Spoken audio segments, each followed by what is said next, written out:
The Operations of Contemporary Han Chinese Privilege. A paper by Riza Hazmath. Section 1. Introduction. The literature on ethno-racial privilege has predominantly focused upon the dichotomous relationship between the privileged white population and the racialized other. This is not altogether surprising, given the makeup of ethno-racial hierarchies in the majority of multi-ethnic Western jurisdictions. Mobilization by ethno-racial groups resulting from continued structural, political, social, and economic inequities, evident in the cases of South Africa's post-apartheid movement, indigenous groups' dehumanization in Australia, Canada, or the United States, or Black Lives Matter protests in numerous Anglophone Western nations, have garnered significant media attention, helping to crystallize conceptions of white privilege and supremacy in the collective consciousness. In contrast, issues of ethno-racial disparities and privilege in non-white dominant societies have garnered far less public attention. A significant opportunity, thus, exists to add to the analytical conversation by looking at other forms of ethno-racial privilege that is not solely predicated on Western jurisdictions' experiences. In this spirit, this article explores the operations of ethno-racial privilege vis-a-vis the world's largest ethnic group, the Han Chinese. Although a growing body of literature exists on the ethno-racial dynamics at play in the People's Republic of China, they have predominantly focused on the experiences of ethnic minority populations, or examined the potential discriminatory behavior among Han Chinese towards specific marginalized ethnic minority groups. For example, Hui, Tibetan, and Uyghur. Absent in much of this research is an explicit analysis of the operations of privileges amongst the Han Chinese, the ethnic majority in mainland China, who comprises 91.1% of the nation's 1.4 billion total population. In the 1980s and 1990s, prominent scholarly works conceived of Han Chinese identity as an empty category that primarily defined those who are not one of China's 55 officially recognized ethnic minority groups. Similarly, Stephen Harrell contended that gathering and analyzing data on Han Chinese as a category is challenging, since Han Chinese identity is generally an unmarked characteristic that can be delineated only in contrast to the ethnic other. While this perspective still has validity in present day, James Lebold notes that for many in China, especially those born in the post-market era, 1978 onwards, the category of Han Chinese has increased utility, insofar as it delineates the achievements of specific political, economic, and personal objectives. This suggests that an analytical deep dive into the underpinnings and operations of Han Chinese privilege is paramount, not only for understanding contemporary ethnic relations in China, but also for contributing to the broader intellectual conversations about ethno-racial privilege in other jurisdictions. The article will proceed in fourfold.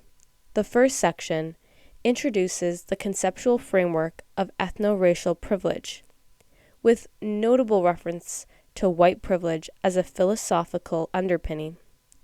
While the theoretical construction of white privilege is largely based on Western jurisdictions' experiences, the essential properties of the concept, one predicated on identifying potential societal structures and power and their underlying dynamics, has transformative analytical utility to dissect Han Chinese privilege. A brief history of ethnicity in contemporary China will follow. It will be demonstrated that many facets of Han Chinese privilege stem from specific public policies and philosophies of governance. This is aptly seen in the third section, where manifestations of Han Chinese privilege can be viewed across a range of areas, including the labor market and media, and involves state institutions and micro-level daily interactions between the Han Chinese and non-Han Chinese populations. Finally, the article would theorize why a robust Han Chinese privilege discourse has not emerged and remains largely an unacknowledged concept. Section 2. The Ethno-Racial Privilege Framework. The ethno-racial privilege framework is dominated in the academic literature by conceptualizations about the philosophical essence and performative nature of white privilege. For scholars such as Ruth Frankenberg, whiteness is a location of structural advantage of ethno-racial privilege. That is, white privilege derives from political, economic, and social structures, where resources and power favor the white group in relation to the non-white group. Moreover, whiteness is inherently unstable and in flux, constantly being constructed, reconstructed, and contested from within and outside the group. While skin pigmentation typically serves as one of the dominant criteria for ascribing ethno-racial identity, criteria such as language, religion, and culture also play a role in this process. For instance, Polish migrants in the United Kingdom or Irish migrants in the early history of the United States, although being phenotypically white, both experienced racialization and exclusion. Ethno-racial identity, and consequently ethno-racial privilege, is inherently intersectional. It is influenced by multiple interconnected subject positioning, including most prominently age, gender, class, and religion. John Hartigan's research found that even non-migrant whites may be marginalized by being viewed as rednecks and white trash. They exist on the periphery of the construction of whiteness. Thus, the privilege afforded to those constructed as white may be amplified or decreased, resulting from other ascribed social positions. Jacqueline Housel goes so far as to suggest that being white then does not ensure access to white privilege.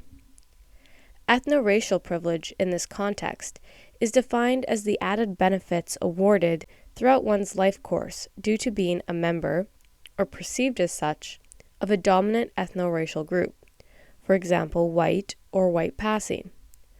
Over time, these advantages become expected by and for the group. That is to say, individuals within the group perceive the benefits afforded to them as natural. This privilege is granted even if the individual is unaware of the benefits provided to them. Peggy McIntosh, for instance, recognizing the propensity of whites to be unaware of their own privilege, wrote a detailed list of the advantages that she experienced because of her whiteness. These include being able to easily match a bandage to one's skin tone, not being racially profiled while shopping, and if desired, the possibility to associate with people of her own race most of the time. Scholarship on white privilege has unanimously suggested that the advantages afforded to whites over non-whites can be recognized in almost every facet of society, including, but not limited to, romantic relationships, the labor market, extracurricular social engagement, healthcare, pop culture representations, all levels of education, neighborhood quality, access to beauty products, and the availability of cultural foods. Scholars such as David Rodigger have talked about the psychological wages of whiteness when it comes to understanding white privilege, wherein segments of the white community that do not necessarily enjoy the material benefits of whiteness still receive psychological and emotional benefits of knowing that they are not non-white.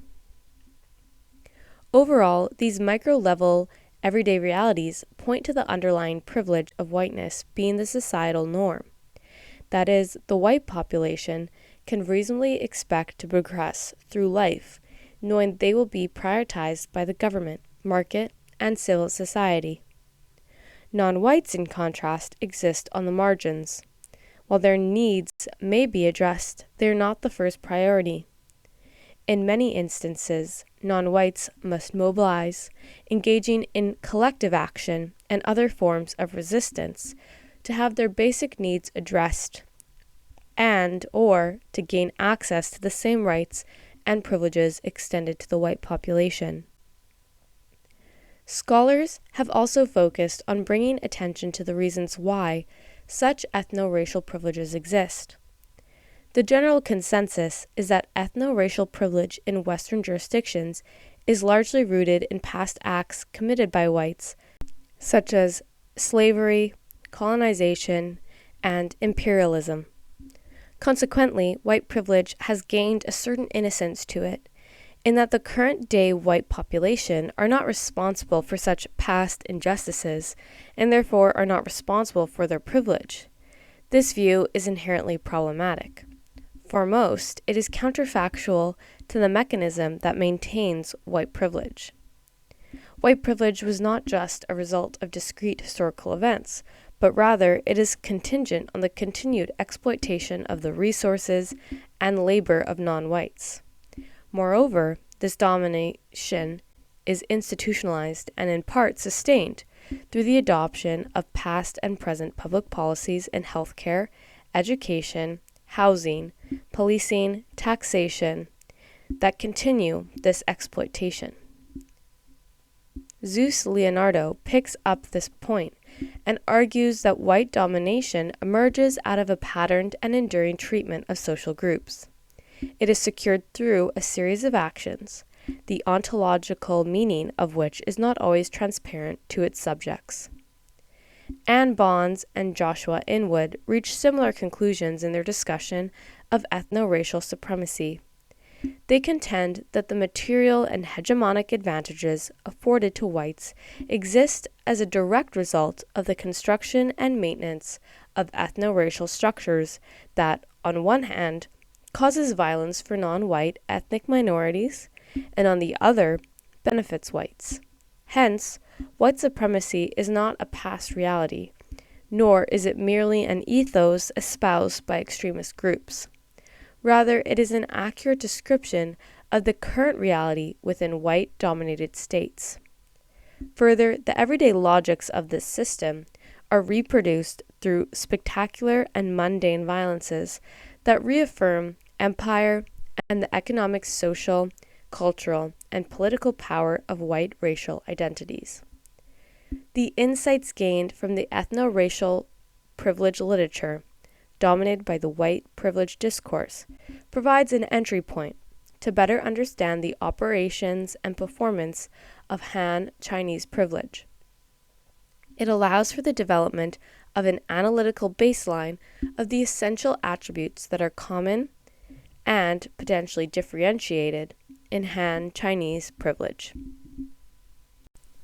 Section 3. The construction of ethnic identity in China. Han Chinese as a category holds considerable commonality with the category of whiteness. Both are comparatively recent social constructions that fuse together large subgroups of people who themselves possess their own distinct cultures and language. Although Han Chinese, as a defined ethno-racial category, did not exist prior to the 20th century, the modern ethnon builds on a much older historical formulation, one that informs the cultural stuff which defines the boundaries, symbols, and sentiment of Han today.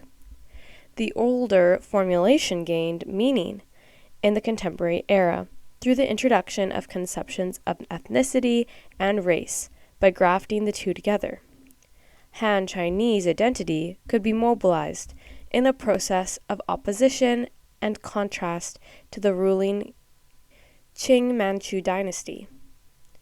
This process is not altogether dissimilar to how the varied European ethnic groups in settler societies such as Australia, Canada, and the United States became incorporated into a white racial identity, in contrast to the black and indigenous populations.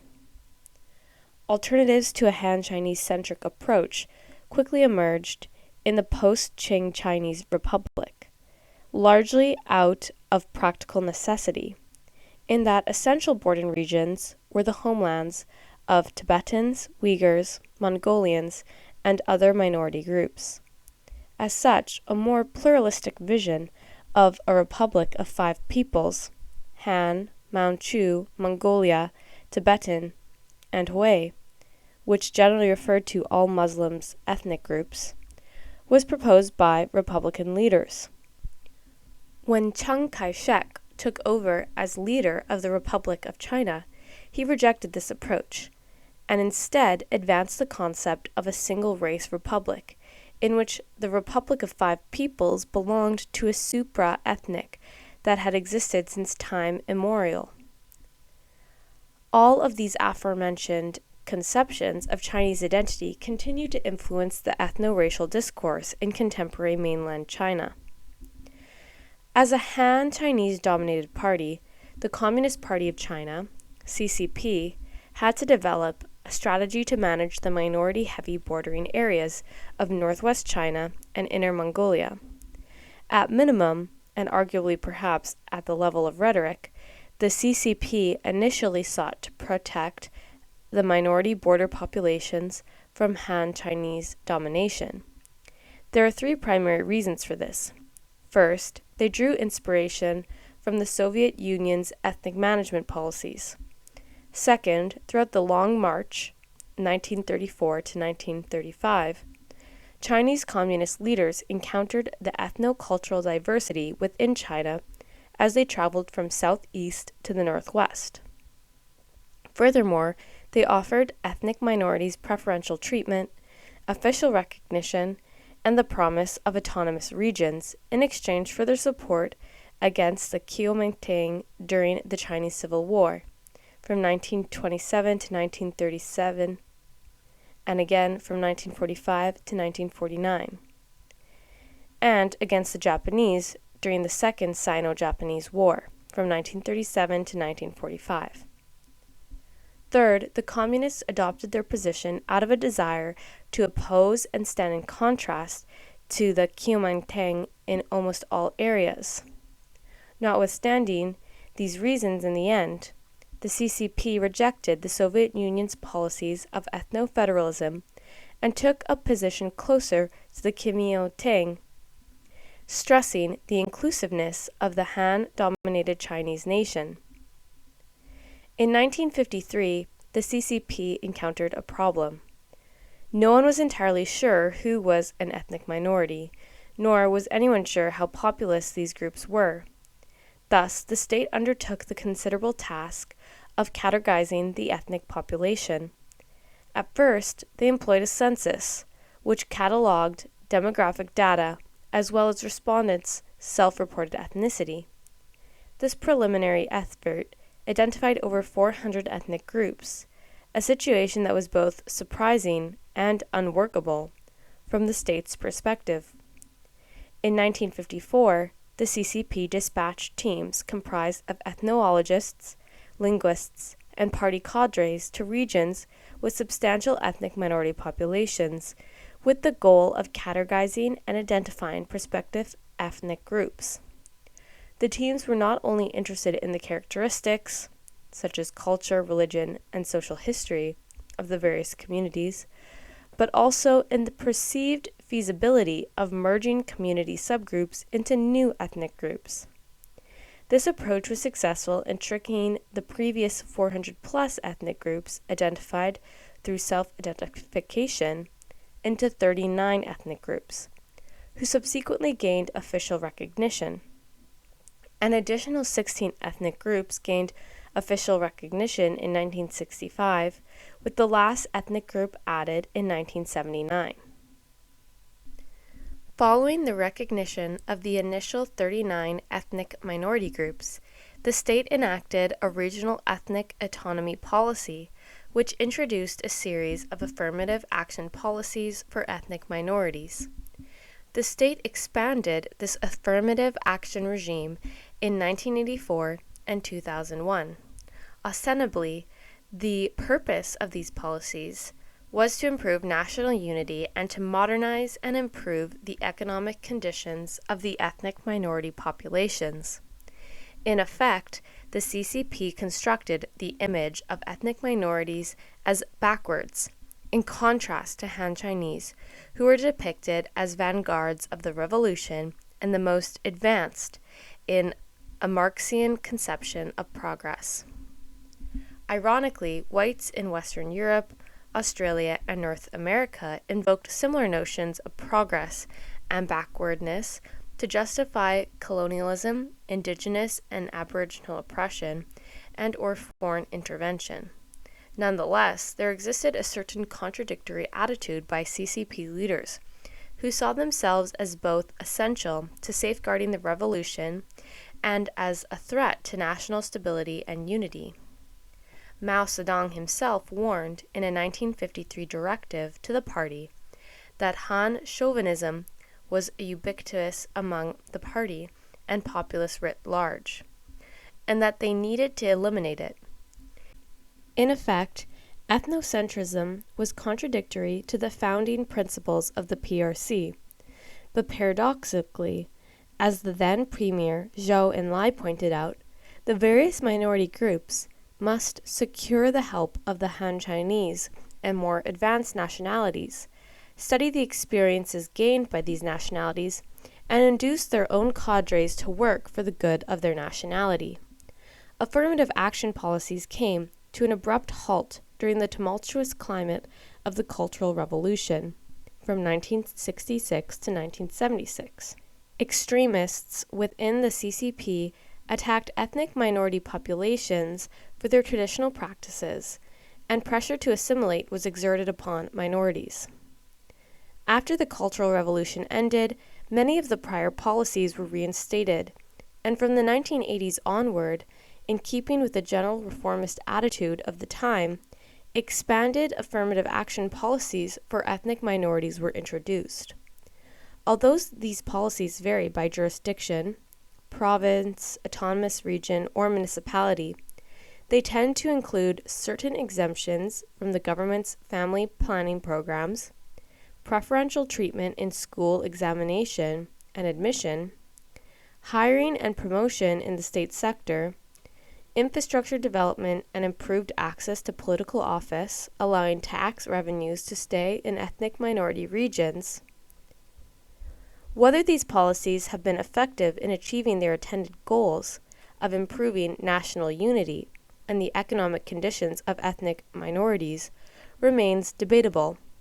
Nevertheless, within the National People's Congress and at the regional level, ethnic minorities have reasonable levels of representation. Theoretically, nominal political autonomy is afforded to areas in which minorities are geographically concentrated, including the 5 provincial-level autonomous regions of Guangxi, Inner Mongolia, Ningxia, Tibet, and Xinjiang, as well as numerous autonomous cities, prefectures, and municipalities. In reality, however, the CCP retains political control over all autonomous jurisdictions, which is vividly evident in present-day Xinjiang and Tibet. The actual effectiveness of policies to improve socio-economic conditions of ethnic minorities and to enhance national unity can be contested. Although some ethnic minorities now possess comparable or even higher earnings than the Han Chinese population, this is not a universal experience, as will be discussed in the subsequent section. Additionally, these policies have caused some individuals to rediscover their ethnic identity and have imbued ethnic minority identities with increased significance. I'll bet there are certain limits to this process of rediscovery. Unlike most Western multi-ethnic states, in China, ethnic status cannot be altered at one's own discretion or on the basis of self-identification. Nevertheless, when the CCP slightly modified the rules on ethnic registration, permitting those born of mixed marriages and those previously miscategorized to reapply. Between 1982 and 1990, ethnic minorities as a total share of the national population rose sharply from 6.62% in 1982 to 8.01% in 1990. In fact, the ethnic minority population has almost doubled from 67 million in 1982 to 123 million in 2005.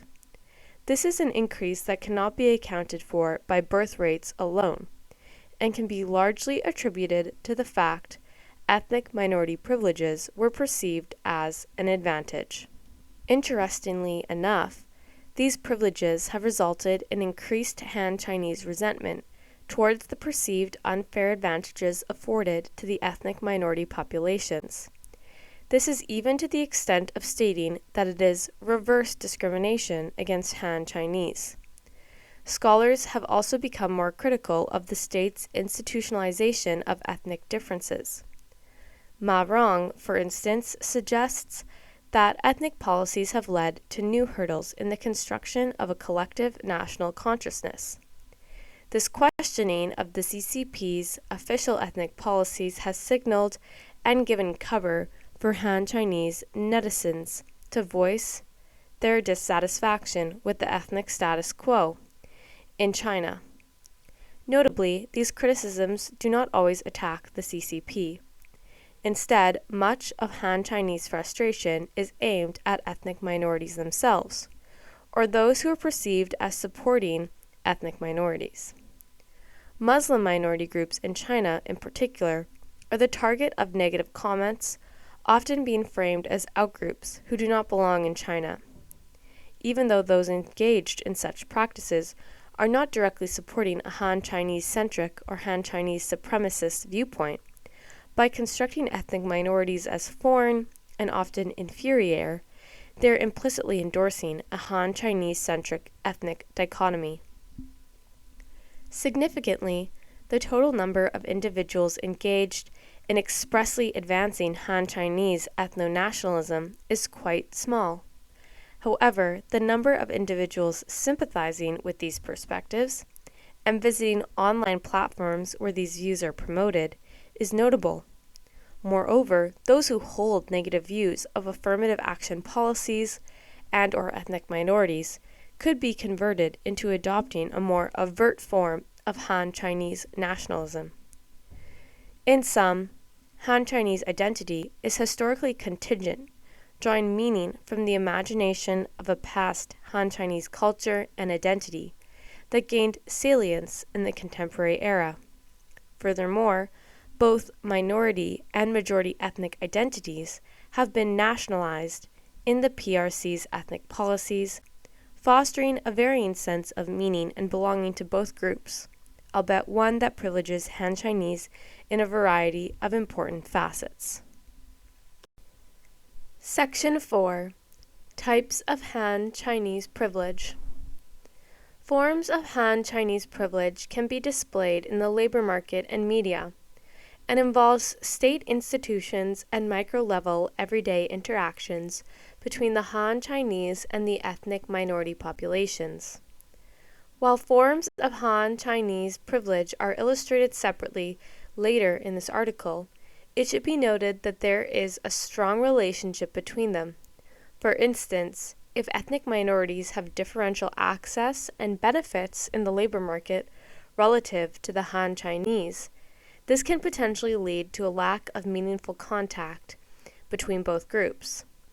The premise being, if a Han Chinese earns 5,000 yuan per month on average, and an ethnic minority comparatively earns 3,000 yuan per month, both groups are most likely to live in varying local geographies, thus minimizing meaningful sites of physical contact as well as the ability to foster increased social trust between both groups.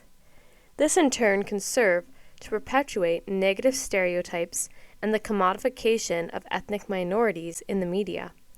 This can also have spillover effects on the behavior of institutions to be inclusive, or the behavior of employers to hire and promote ethnic minorities, whereby trust between employer and employee is a basic component in the recruitment process.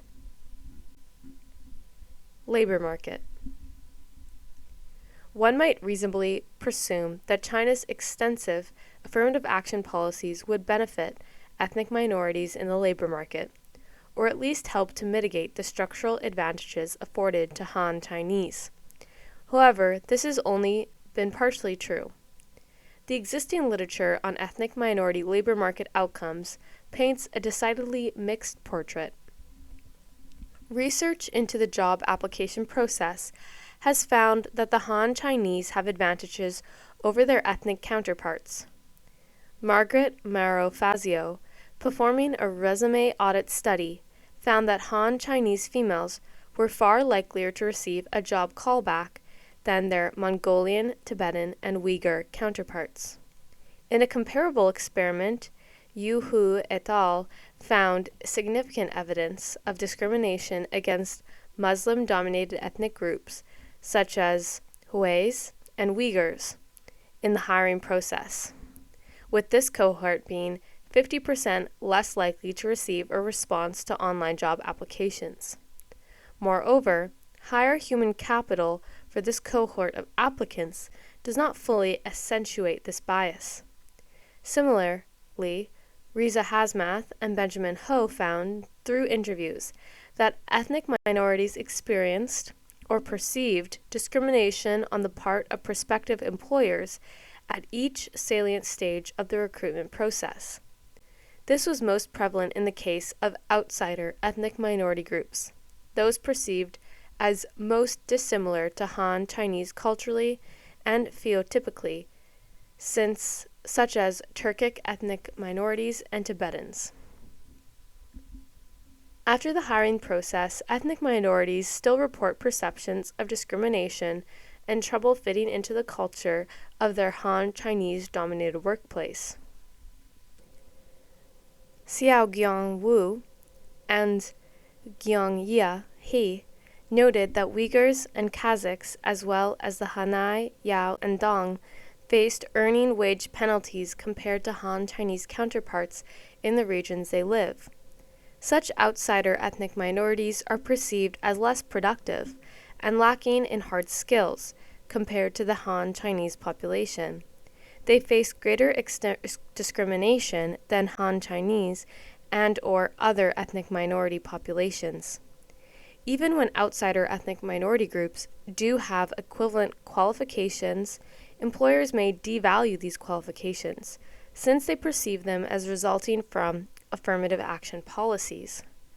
According to Hazmath, hiring managers explicitly suggested that although some prospective ethnic minority job candidates were educated in elite universities, such as Beijing University, the fact that they had assistance via lower scores in the Kaoguao, the quality of their human capital, was not akin to Han Chinese job candidates who did not have the benefit of this assistance. Hu et al. Further suggested that employers may prefer to avoid hiring Muslim minorities due to logistical considerations, such as the requirement to provide halal food or the need to accommodate religious prayers, which could be disruptive. Thus, considering the availability of potential Han Chinese and/or other ethnic minority employees, employers, notably in the private sector, have little incentive to hire outsider ethnic minorities. It is important to acknowledge that the absence of a wage gap for certain ethnic minorities does not preclude the possibility that an ethnic minority individual could face discrimination from coworkers or employers based on their ethnic status. An example of this can be seen in the Shaoguan toy factory incident. Between May and June 2009, approximately 800 Uyghurs were recruited to work at the Early Light Toy Factory in Shaoguan, Guangdong Province, with tensions quickly emerging between them and their Han Chinese coworkers. Li Kuang, founder of China Labor Watch, a non-governmental organization, claimed that Uyghur employees at the factory faced verbal abuse from hiring managers. More sinisterly, rumors of sexually aggressive Uyghur men, echoing false historical mythologies by Anglo-Americans towards African-American men, began to spread among the Han Chinese employees, unfortunately culminating in what was later deemed false accusations that 6 Uyghur men raped 2 Han Chinese women. After the story was initially posted online, a brawl broke out between Han Chinese and Uyghur employees, leading to the death of 2 Uyghurs and 120 injuries, the majority of whom were Uyghurs. In a far less dramatic example, Hasmith tracked the organizational experiences of highly educated Beijing-born Tibetans in the capital city for a few years, and the fact their work life often involved questions about their Tibetanness, their exoticism, and their foreignness. Many did not perceive that they fit into the working culture, even though they were born and raised in the same location as the majority of their co-workers. There are a number of interesting analytical questions that emerge when one considers the discussion of labor market discrepancies from a privilege lens. For instance, while a wage gap persists between whites and ethnic minority groups in Western nations, the wealth gap is far larger and more pervasive.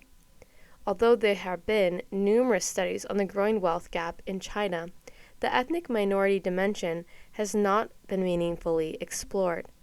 The question as to whether some of the above-mentioned advantages afforded to Han Chinese, such as the tendency to dominate in more economically prosperous regions, or possessing more developed social networks that can lead to greater economic opportunities, is a major component of Han Chinese privilege worth examining. Media. An often discussed ethno-racial privilege is the way the privileged and non-privileged groups are portrayed in the media. For example, across all forms of media, non-privileged groups can often be presented in a stereotypical fashion, not as fully formed individuals, but rather as narrowly constructed tropes. For instance, according to Qin Zhang, Asian women in Western contexts are portrayed as silent, humble, obedient, exotic, and hypersexualized dolls, or as evil, deceitful, seductive, and ruthless dragon ladies. These stereotypes are by no means static, and are constructed and reconstructed based on the socio-cultural environment of the time. The Chinese context is not dissimilar. Ethnic minority populations are often depicted in the media in a highly stereotyped and commodified fashion. For example, Louisa Shen found that ethnic minority women, especially those from South China, are portrayed as either innocent, backwards, colorful flowers among the natural flora and fauna, or as very human objects of erotic fascination. In many images they appeared voluptuous, more extensively revealed than would be proper for a Han Chinese woman. The depiction of ethnic minorities as feminine, backwards, and exotic is common in media portrayals and is often contrasted against the Han Chinese, who are masculine, industrious, and modern. An analysis of the Han clothing movement came to similar conclusions. Han Chineseness is portrayed as positive, progressive, and humane, and non-Han Chineseness the opposite. This ultimately reproduces and reaffirms specific power relations that place Han Chinese as the center of power relations and reinforcing Han Chinese privilege in the everyday. Emblematic of this is the portrayal of ethnic minorities in the opening ceremony of the 2008 Beijing Olympics. The 55 ethnic minority groups portrayed largely by Han Chinese performers were dressed in traditional, colorful, and cultural costumes. In contrast, the Han Chinese group was portrayed wearing Western-style suits and dresses, symbols of sophistication and modernity in China.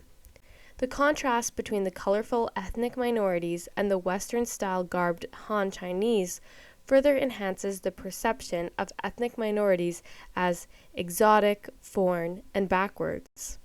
This dichotomous representation is also seen amongst Uyghurs, who face unique discriminatory depictions as dangerous and threatening, which is akin to depictions of Muslims in many Western jurisdictions. Interestingly, not all minority populations are subject to the same degree of commodification and stereotyping in media. According to Hazmath, highly educated and more integrated populations, such as the ethnic minority Koreans, are presented in a more balanced manner on popular variety shows. One way of interpreting this is that these groups are harder to negatively stereotype as backward, considering their economic and educational successes, and are therefore seen as more akin to the Han Chinese population. Social media is not immune from negative stereotyping and harassment of China's ethnic minorities. This is especially true for the nation's Muslim ethnic minority groups. Liu Liqi and Fan Yang found that the state's official atheistic ideology influenced negative comments towards Muslims, with netizens engaged in this behavior often suggesting that Chinese Muslims were an outgroup who were weak, superstitious, and even non-conforming because of their faith. Stereotyping and criticism of ethnic minority populations by Han Chinese netizens often draw upon historical justifications and claims that the Han Chinese are the victim group. For instance, the Tongzi Hui rebellion is invoked to suggest that Hui cannot be trusted and that the Mongol-ruled Yuan dynasty and Manchu-ruled Qing dynasty were barbarians who destroyed Han civilization and imposed their violent rule upon the Han Chinese people.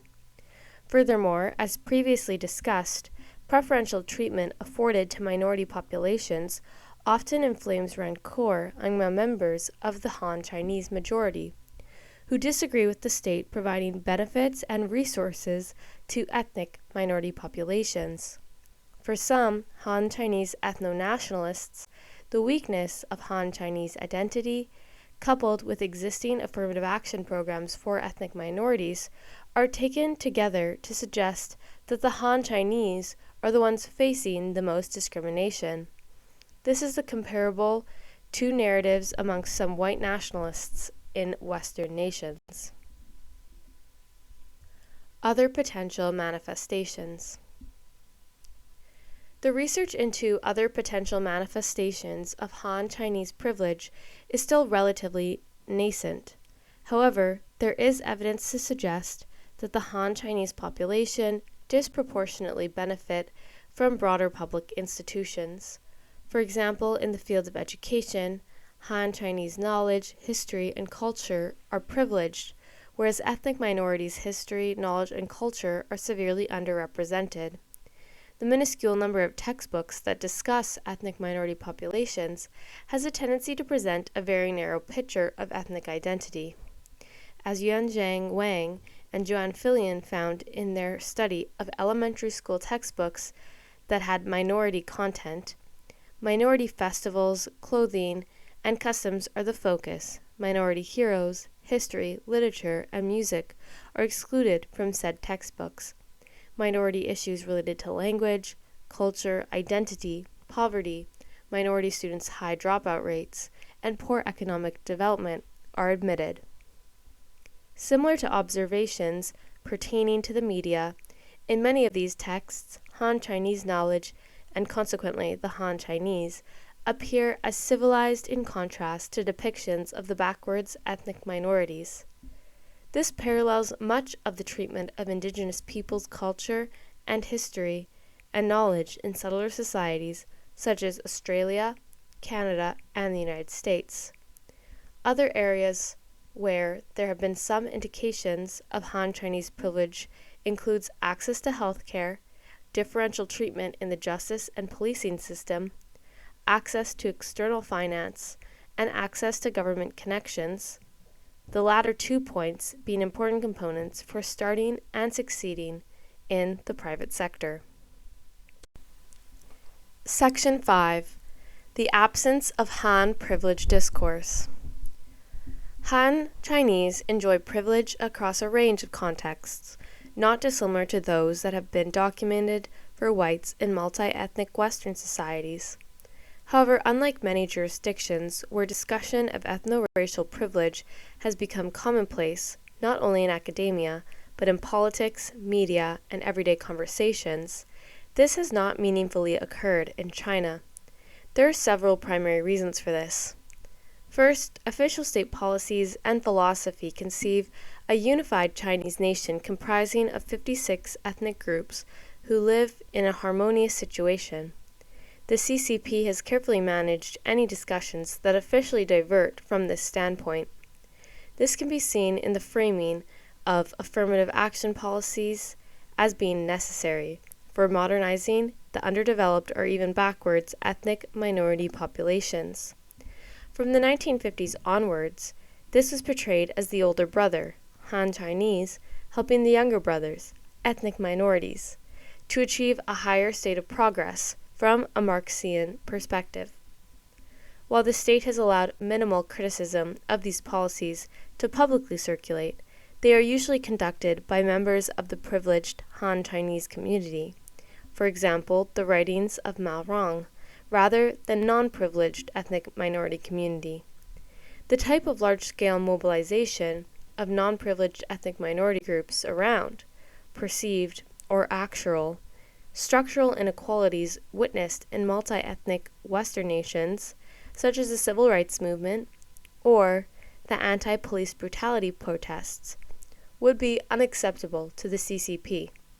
There are good reasons for this from the CCP's perspective, notably when considering the role that ethnic tensions played in the collapse of relatively similar political regimes to the PRC, such as the former Yugoslavia and the Soviet Union. Second, the prevalent conception that Han Chinese have of their own identity is vastly different to the perception that whites in Western jurisdictions have of themselves. For instance, awareness around the role of whites in the slave trade, colonization, and other mistreatment of non-whites are relatively well known and taught in Western nations. Therefore, for some whites there is a recognition and even a sense of guilt for the sufferings that whites have inflicted upon non-whites. Conversely, in China, there is a strong focus on the century of humiliation that the nation suffered at the hands of Western powers and Japan. As such, a perception exists that China itself, and the Han Chinese in particular, are victims, rather than being the bearers of any form of privilege. Compounding this is the frequent discussion in Chinese traditional and social media of the legitimate instances of discrimination and prejudice that Chinese nationals and immigrants face abroad. In addition, as previously mentioned, the affirmative action policies that have been implemented in China have generated anger among some Han Chinese netizens. This has failed to promote interethnic harmony and has rather led part of the Han Chinese population to ignore the current structural inequality that ethnic minorities face. Simply put, Han Chinese privilege has not become a salient concept, since many Han Chinese do not see themselves privileged vis-a-vis China's ethnic minorities. There is, of course, a degree of truth to this, if one looks at the experiences of some successful ethnic minority groups in the labor markets, such as the Koreans. Moreover, there are some Han Chinese nationalists who see the celebrations of ethnic minority culture as problematic, considering that Han Chinese cultural symbols, such as dances, songs, and clothes, do not receive the same attention. Section 6. Conclusion. Han Chinese privilege and white privilege share several commonalities in their operations and performance. They both emerge from drawing distinctions between the ethnic majority group and the other in society. Such ethnic majority identities gained new meaning when examining the privileges afforded to them in the labor market and popular media, with state policies being instrumental in this process. There are notable differences in the operation of Han Chinese privilege and white privilege. For instance, xenotypical difference is the common mechanism for ascribing white identity, and consequently privilege. In the Han Chinese case, however, although xenotypical differences can play a role, especially for visibly different ethnic minority populations, such as the Turkic populations and Tibetans, state ethnic policies play an even greater role. For example, the fixed ethnic categorization system has served to give new meaning to both ethnic identity and Han Chinese identity through the dissatisfaction that some Han Chinese harbor towards state preferential policies for ethnic minorities. These policies have served as a double-edged sword by improving the economic conditions of ethnic minorities, but also stoking resentment among the majority Han Chinese population. Notwithstanding the absence of a Han Chinese privilege discourse, there are pragmatic reasons why Han Chinese privilege can become a more salient concept in the foreseeable future. There is growing evidence to suggest that the CCP is listening to Han Chinese grievances and is planning to remove preferential policies for all ethnic minorities. If such reforms are done wholesale, without factoring the socio-economically vulnerable ethnic minority groups, for example, outsider minorities, this could accelerate the saliency of ethnicity across the PRC, increase ethno-nationalism, and bring to the forefront the notion of Han Chinese privilege.